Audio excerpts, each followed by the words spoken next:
Evet, Sağlık Türkiye'de tüm hızıyla devam ediyor efendim. Stüdyo konuğumuz diş hekimi Tülay Akkol. Yeniden hoş geldiniz. Hoş buldum yeniden. Nasılsınız? Teşekkür ederim. İyiyim. Siz nasılsınız? Teşekkürler, çok şıksınız. Teşekkür ederim siz de. Hocam çok güzel sorular hazırlamış ekibimiz. İlk soruyla başlamak istiyorum. Diş çekiminden hemen sonra implant yapılabilir mi? Bütün hastaların eminim en büyük problemlerinden bir tanesi. Bu çekimden hemen sonra bir an önce oranın kapanmasını istiyorlar. Aynen öyle. Hemen yapılabiliyor mu? Evet.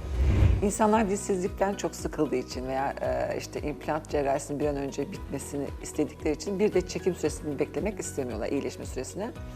%90 implant diş çekiminden hemen sonra yapılabiliyor. Yapılamadığı tek durum, eğer dişler çok iltihaplıysa, kemikte lezyon dediğimiz böyle kistik durumlar var ise tabii ki o zaman dişleri çektikten sonra bir 6 hafta kadar beklemek zorundayız. Yine yurt dışındaki hastalarda daha önce programlarda söylediğim gibi röntgenlerini gönderdiğinde eğer ki çene kemiğinde bir iltihap gördüysek röntgende, diş köklerinde de kistik yapılar var ise ben o zaman şöyle diyorum, burada beklemeyin. İşte bulunduğunuz ülkede dişlerinizi çektirin. En az 6 hafta, işte lezyonun büyüklüğüne göre 3 aya kadar bekleyebiliriz. Yani gelmeden önceki 3 ay içerisinde veya 2 ay içerisinde dişlerinizi çektirin ki buraya geldiğinizde hazır olsun. Ama artık insanlar, yani eskiden bu çok daha sıktı ama insanlar o kadar büyük iltihaplı dişlerle beklemiyorlar. Yani daha az iltihaplı dişler oluyor. Böylece çekimden hemen sonra implantı yapılabiliyor. Daha bilinçli çünkü insanlar artık. Evet, diş konusunda daha bilinçli. Evet, kesinlikle. çünkü reklamlar arttıkça, yani sosyal medya çok aktif oldukça Ne yapmasını insanlar gerektiğini biliyor. kendine daha da büyük bakar oldu. Erkek kadın fark etmiyor. Aynen yani öyle. bunu ben çok net bir şekilde gözlemliyorum. Özellikle erkekler mesela kadınlar gibi daha çok bakmaya başladı kendilerine. Evet. Bunu bayağı görüyorum. Peki ağızda implant uyumsuzluğu diye bir Evet. durum söz konusu olabilir mi? İmplant uyumsuzluğu şöyle, yine daha önce programda söylediğimiz gibi eğer doğru çene kemiğine, doğru kemik densitesine, yoğunluğuna uygun bir implant konmaz ise implantın bir süre sonra düşme veya işte implant üzerindeki kemik rezorpsiyonu, kemik erimesinin olma ihtimali var. Ama artık teknoloji o kadar gelişti ki tomografiler, kan tahlilleri, işte fotoğraflar, yani implant yaptıracak olan kişi de çok bilinçli. Tabii ki Denizli'de, ben Denizli olduğum için Türkiye'de sağlık çok ileri düzeyde.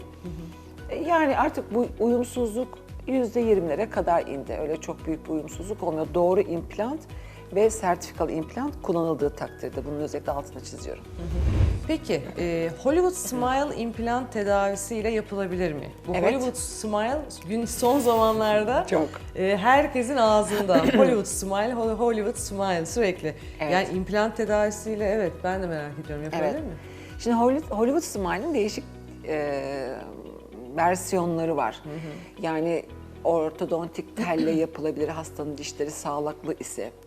Ortodontik telle dişleri düzeltebiliyoruz. Sonra bir de bileğçik beyazlatma yapıp Hollywood gülüşünü hastaya kavuşturabiliyoruz. İmplant tedavisi yapılabilir. Hastanın mevcut dişlerin arasında eksik dişler var ise eğer ön bölgede. Artık böyle köprüler, o dişleri keselim, zirkonlarla kaplayalım, dişinin sağlığından etme olayları artık bunlar bir gerçekten bizim için şu anda en önemli olan şey. Dişi mümkün olduğunca kesmeyelim, küçültmeyelim, dişi çekmeyelim, dişi mümkün olduğunca sağlıklı bırakıp o şekilde bir Hollywood görüşü kazandıralım hastalarda. Bunlarla uğraşıyoruz genelde. Eğer hastanın dişleri düzgün bir ark üzerindeyse ama arada eksikler var ise bundan 10 sene önce yaptığımız şey eksik olan bölgedeki dişlerin yan tarafları kesilip kaplanıyordu. İşte beyazlık, ona göre hastanın ten rengine göre bir Hollywood Smile düzenleyebiliyorduk. Ama şu anda o kemiğe bir implant yerleştiriyoruz. Hasta diş, yani kişi sağlıklı dişleriyle kalıyor. Eğer çok beyaz, hastanın isteğine bağlı. Biz kar beyazı diyoruz, fayans beyazı diyoruz. Fayans. Evet. Ben o seramik ya da. Seramik beyazı Aynen. deniyor. Bu şekilde isimleri var. Hastanın isteğine göre tabii ki dişi kullanacak olan kişi o. Eğer çok beyaz bir diş istiyorsa kendi doğal dişlerinde bileğçik yöntemiyle beyazlatıp implantlarla eksik olan yerleri doldurup hastanın kalan dişlerine sağlığını koruyup o şekilde bir Hollywood Smile, Hollywood gülüşü oluşturabiliyoruz. Gerekiyorsa ufak dudak dokunuşları, işte çene dokunuşlarıyla gülüşünü daha da güzel hale getirebiliyoruz. Dudak dokunuşu derken? Yani şöyle diyeyim, Hasta bazen gülümserken çok fazla diş eti görünebiliyor. C dediğimiz ürün ters C haline gelebiliyor. Yani hasta aşağıya doğru gülümsüyor dudak yapısı yüzünden. Evet, bunlar işte ufak botoks dokunuşlarıyla, bazen dudak altından ufak kesler yaparak dudağının çok fazla yukarı kalkmasına engelliyoruz. Evet, hastaya biz muhteşem dişler, görünüş olarak muhteşem dişler hazırlıyoruz ama hasta iş bitiyor, bir gülüyor. Tamamen dudak kasları çok aktif olduğu için bazen burun tabanına kadar gülümserken dudağını kaldırabilen hastalar var. Böylece diş etleri görünüyor. Hasta da bunu istemiyor veya sürekli bu şekilde gülümsüyor, dudaklarını hareket ettiriyor. Biz o kasları biraz gevşetiyoruz. Veya hastanın dudağı çok incedir. Gülümserken dudak tamamen yok olabiliyor. Onu tabii ki bizim işimiz değil ama işte estetik plastik cerrah arkadaşlarımızla dudağı biraz daha dolgunlaştırabiliyoruz. Veya lip liftlerle dudak yapabiliyoruz. Yani Hollywood Smile sadece dişle değil, hastanın işte önce hayalindeki gülüşü, gülümsemeye biz ilk görüşmemizde konuşuyoruz. Eğer sadece dudak yapısında bir sorun yoksa, gülümsemesinde dudaklar çok yukarı kalkmıyorsa sadece biz dişleriyle ilgileniyoruz. Botoks kısmına da yapabiliyoruz ama tabii ki cerrahi bir işlem olduğunda ortaklaşa devam ediyoruz bunu. Yani Bayağı komplike evet. bir şeymiş. Bütün... Ama bitiminde çok güzel, Yani. hasta çok mutlu oluyor. Kesinlikle. Peki çene kemiği yetersiz olan hastalara implant yapılabilir mi? Evet. Artık o kadar gelişti ki implant cerrahisi, çene cerrahisi. Hastanın çene kemiği içerisinde yer olmasa bile, yani alınabilecek bir donör nokta olmasa bile mutlaka ve mutlaka biz vücudun işte kaburga kemiğinden, kalça kemiğinden ileri cerrahi teknikleriyle, tabii bu tedavi yaklaşık 1 sene sürüyor. Oo, bayağı. Tabii. Ama sonucunda yani 1 sene sonra, yani ömrü boyunca, kalan ömrü boyunca düşük yanaklar, daha böyle içte dudaklarla gezmek yerine sadece 1 yıl buna katlanıyor ama sonrasında çok fresh bir gülümseme ve çok fresh bir çeneye kavuşabiliyor. O zaman eğer 0 kemikse yani imkansız diye bir şey yok. Vücuttan kemik alıp, uygun bölgelerden kemik alıp oralara çeşitli işte küçük vidalarla onları yerleştiriyoruz. Çene kemiği işte yaklaşık bir 4 milim daha büyütülüyor. Yaklaşık 6 ay sonra da implantları yerleştirip 4 ile 6 ay arasında da dişleri yerleştiriyoruz. Tedavi yaklaşık 1 sene sürüyor ama hasta güzel bir gülüşe sahip oluyor. Peki implant işlemi sonrası herhangi bir yan etki oluyor mu? Yan etki... Bir alerjik durum ya da vücudun kabul etmemesi, onu atmaya çalışması. Çünkü hani dış maddeleri hep böyle vücut kabul etmez ya. Hani bir şekilde. Yani dediğim gibi daha önceden de anlattığım gibi FDA onaylı malzemeleri kullandığımız için %99.999 diyelim. Tabii ki küçük bir ihtimal hastanın oradaki bir reaksiyonu olabilir. Çok çok küçük bir ihtimal, milyonda bir. Öyle bir şey olabilir. Yani öyle bir şey olduğunda o zaman zaten hani bir gün içerisinde öyle hayati ölümcül bir olay değil. Hastanın işte alerji bir bünyesi varsa o zaman tabii ki çok basit bir şekilde implant cerrahi bir işlem olmadan bile yerinden çıkartılabiliyor. Ama implantta kesinlikle artık çok gelişti. Bundan bir 10 sene öncesi gibi değil. Reddetme gibi doğru endikasyon, doğru implant kullanıldığında ve doğru protez yerleştirildiğinde reddetme gibi bir olay yok.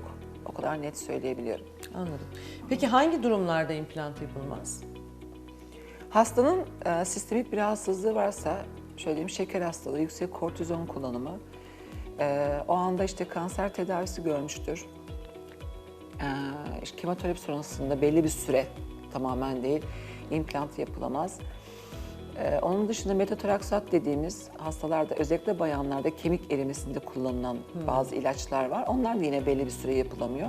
Yaklaşık 2 sene, 3 sene gibi 2 sene kadar bir süre geçmesi gerekiyor vücudun onu temizlemesi için. Onun dışında her türlü hastada alt yaş sınırı 16 ile 18 olmak üzere onun altına yapılan, onun üzerinde yapılabiliyor. Bu rahatsızlıkları yok ise. Şeker de dediğim gibi kontrol altına alınabiliyorsa, kontrol altına alındıktan sonra implantlar yapılabilir. Ben insülin kullanıp da insülini bırakıp, yani yaklaşık 6 ay tedavisini görüp diyetini yapıp implant tedavisi yaptıran benim çok hastam oldu ama tabii bu hastaya bağlı. Bunu gerçekten büyük bir diyetle ve ilaçlarını düzgün kullanarak şekerini kontrol altına alması lazım. Hamilelerde, emzirenlerde. Yani şöyle diyeyim, implant tedavisinde yapılırken hamilelerde ve emzirenlerde herhangi bir kontraindikasyon, yani bir sıkıntı yok ama Biz genelde hamile hastalara bulaşmak istemiyoruz. Neden? Çünkü bebeğin ilk 3 ayı ve son 3 ayı, son ilk trimester ve son trimesterde erken doğum veya düşük tehlikesi olabiliyor. Annenin korkusu yüzünden. Başka bir rahatsızlık geçiriyor ama implant veya diş çekimi bile olsa direkt olarak işte diş hekimine gitmiştim, o yüzden oldu gibi. Akla ilk gelen tedavi diş hekimi oluyor. O yüzden genelde biz diş hekimleri eğer hasta hamilesi zaten çok kısa bir süre, 9 aylık bir süre, o 9 ayın sonunda implant mı yapılacak, kanal tedavisi mi yapılacak, çekim mi yapılacak? Çok acil bir işlem varsa ve mutlaka doktoruyla konsültasyon yapıp o şekilde işlemini yapıyoruz ki implant cerrahisi çok acil bir işlem değil. O yüzden hamilelerde o dönemi geçirmeleri gerekiyor. Emziren annelerde de aynı şekilde. Yoksa bilinir bir rahatsızlık verilen bir negatif bir durum olmuyor implant cerrahisinde. Peki tek seferde kaç implant uygulaması yapılabiliyor? Yani normalde biz tam dişsiz çenede 6 tane üstte, 6 tane alta, bazen 8 tane alta olabilir. Toplam 12 ile 14 arasında implant yerleştiriyoruz hastalara. Aynı anda. Evet. Yani benim tercihim, bu benim tercihim. Biz hastayla konuşuyoruz. Diyoruz ki işte böyle işte kararlaştırıyoruz. Tamam, implant yapılsın. Bu tamamen hastanın psikolojik durumuna bağlı. Riskli değil mi? Yani Hayır. Yaklaşık 3 ya da 4 saat sürüyor. Hastanın herhangi bir komplikasyon, sistemik bir rahatsızlığı yoksa ki cerrahi girdiğine göre olmuyor. Kendisi de çok rahatsa iki türlü seçeneği var. Ya genel anestezi altında, işte bizim aşağıda hastanın ameliyathanesi var. Orada genel anestezi doktoruyla beraber yapıyoruz. Hasta diyor ki ben görmek istemiyorum. Tamam. Ama benim tercihim şöyle hastayla konuşa bizim işte görsellerimiz, müzik, odaya girip cerrahi işlem yapıldığı odaya. Ben de genel anestezi isterdim galiba. Aynı anda Ömrümde. yani şöyle diyeyim, hastanın tüm işlemlerinin yapılmasını benim tercihim aynı anda yapılması. Çünkü işlemler Bir kere de sırasında iyileşsin. evet ilaçlar kullanılıyor. Ben çok fazla ilaç vermeye, hastaya çok fazla antibiyotik yüklemeye taraftar bir hekim değilim. Mümkün olduğunca az medikal ilaç kullanarak yapılması. Bunu alt çenede olsa, üst çenede olsa her cerrahi sonrasında bir medikal bir tedavinin olması lazım. Gerek, ben onu hastaya anlatıyorum, gerek yok o kadar antibiyotik ve ağrı kesici almanızı. İşlem sırasında ağrı duymayacaksınız. Ben işlemi yaparken siz derseniz ki kesin ben çok sıkıldım. Ağrıyor kelimesini duyması mümkün değil. Çünkü cerrahi sırasında ağrılı bir işlem olmuyor, uyuşturuyoruz. Ama bazen hasta panik atak olabiliyor. Koltukta oturmaktan sıkılabiliyor. Yaklaşık 3 saat, 2,5-3 saat sürüyor. Çok da zor. Ama hani hasta eğer o arada kendisi istemezse biz ameliyatı kesip işte atıyorum bir hafta sonra tekrar gelin diğer tarafı yapalım diyoruz. Ama benim tercihim hepsini aynı anda bitirip çünkü sonrasında gerçekten teknoloji Rahat ve ilaçlar o kadar ve implantlar o kadar gelişti ki yani hasta ne yüzü veya gözü şiş geziyor, ağrısı olmuyor. Bir diş çekiminden sonra ne kadar ağrı duyuyorsanız o kadar ağrısı oluyor, o kadar yani. Bunun içinde yaklaşık 1 ay süren sürekli gel git olan cerrahi benim tercihim değil ama sonuçta bunu hasta yaptırıyor. Onu nasıl tercih ediyoruz ona göre davranıyoruz. Anladım. Çok teşekkür ediyoruz hocam. Rica ederim. Verdiğiniz bilgilerden dolayı. Evet, Kanal Avrupa ekranlarında Sağlık Türkiye'de diş hekimi Tülay Akkol stüdyo konuğumuzdu. Programımız devam edecek.